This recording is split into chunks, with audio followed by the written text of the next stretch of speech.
Hey everyone, for you who don't know me, I'm JoBeth McCoy. I work at Vanderbilt as a physician and been kind of nervous during these anxious times and having to go to work and expose my family to the virus and things like that have been going on. So I've been working through that myself and doing some devotions, and I've been sharing those on Facebook in written. I've never done a video before, but Pastor Greg asked me to share a video message about one of the messages that I put out the other day on Facebook with you guys, and I hope that it helps someone. But the message that I focused on the other day was peace, because I was struggling with the thought of going into work and having peace with that and exposing my family to the virus possibly. So I was reading in the Bible. There's a lot of times, there's 365 times actually in the Bible where God says do not fear, or fear not, or things like that in that regard. He really doesn't want us to be afraid, but the flesh of us, especially people who are worriers like me, end up being afraid more than we should. And so I focused on giving my heart peace and making that a focus for this week and for this time, because we're all kind of stuck at home. If I wish I was stuck at home, but we're stuck at home, or stuck in a place where we haven't been before. We have no distractions. There's no t-ball. There's no practice. There's no assignments due. There's no homework. There's nothing in your way for the first time ever. I've never seen the world like this. And that can make a huge impact on how much time you spend with your family. As a physician, I have studied, I think I'm on year 13 now or something. But you do 4 years of undergraduate and 4 years of medical school and 3 years of residency. And it's called residency because you used to live at the hospital, but now they just make you work as much as you would living there. And so then after that, I'm now in fellowship, which means I'm training to do something special. And I'm training to take care of kidneys and do dialysis. That in itself, since it's a specialty, does help me stay kind of out of the limelight a little bit with this going on. But it was recently proven that the coronavirus causes renal failure. So now we're nervous as to what's to come and what we are going to be exposed with in the coming time. But going through medical school and all of that training, you feel like you're a superhero. Or Dustin said this the other night. You feel like you can put on a cape and go into people's rooms in the form of your white coat and help people, and they don't see that vulnerable part of you that says, oh man, I'm afraid to go in this room. What if I take this home to my family? What if, something happens? And for the first time in my life, I think because of having a son now, I was like, I don't want this pressure. I don't want that anymore. And that wasn't what God wanted from me. I was nervous about going into the hospital and being that person, and I realized that wasn't what God had called me to do.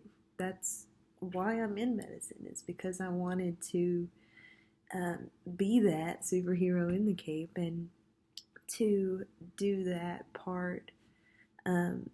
It's part of the oath that we took. But it took some time for me to realize that I was called in this time, in this moment, during this disease, for the purpose of being a light to people in the hospital. If you go to the ICU right now, it's actually moving because you see um, all these families who would give anything to be there with their loved ones, but they can't right now because of the no visitor policy. So you have family members who are quarantined with us. Basically, they can't leave the hospital and they have to stay. And you see people who have nobody to visit them because they can't have someone. So they're really sick, and you're the only person that they get to talk to all day. And, being afraid to see them and talk to them, you may miss out on getting to witness to someone who needs it. And, that may be what this time is for. For such a time as this, it may be that you get to talk to someone. And so I had to work that out myself, and Dustin helped me, and my mom too.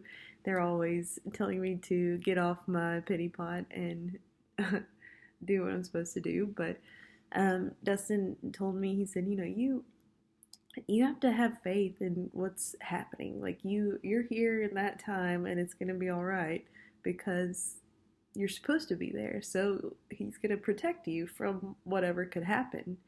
And so I kind of prayed on that this weekend, and then Nahum 1:7 is is actually one of my favorite Bible verses growing up. I wrote it on all of my college notebooks and all of those things, and people used to laugh at me and be like, "What is Nahum? Like, who reads that book of the Bible?" Which I think is really funny. Because now I've had like 3 pastors that we listened to this weekend use that Bible verse for this time. Nahum 1:7 says, "The Lord is good, a stronghold in the day of trouble, and he knoweth them that trust in him."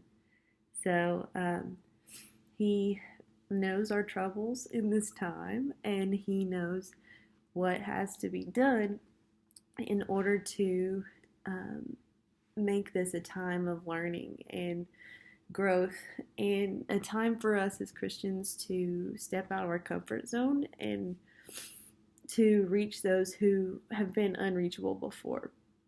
I saw a ton of videos from this weekend where people who had never been to church watched online because their friends were watching online.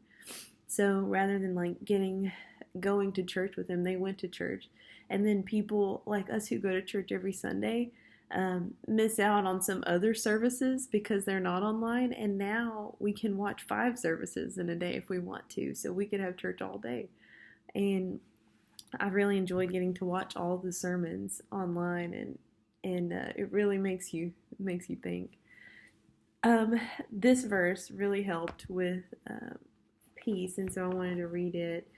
Psalms 29, 11. The Lord will give strength unto his people. The Lord will bless his people with peace. So he is the only thing that can give us strength through this time, and he is the only one that we can turn to.